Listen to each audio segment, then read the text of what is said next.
I will point out briefly some of the wars fought by our forefathers against British colonialism, like Lushai Expedition of 1871-72, then Raja Goukhothang Guite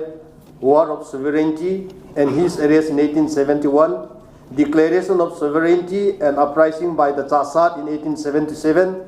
Lushai Expedition of 1888-1890, Sukte Sihzang Rebellion of 1892-1893, rebellion by Khai, chief of Khuasak, Chin Hills 1892-1893, war fought by chief of Aisan, known as Aisan Rebellion 1910, and the last Anglo-Kuki War or Kuki Rebellion, Zogaal or Kalkha resistance. I leo ani geldan wahi iso pyo he koi man British do no e o ya do bo wai ki gelo so British do la do no kha pe nyo sa kum so ta masanga pa na jin hir slang chitong hir tracks lu se hir slanga iso pyo win na do wa hi so he do chi ai poi ti anga nu wai ho ni do le e wa bo hi British te do da na ki se do ji di ji wa na ai ja la yong hi tham khat I khul chil je ngo nga yi ti so he lai so kan se do nom ki a hi so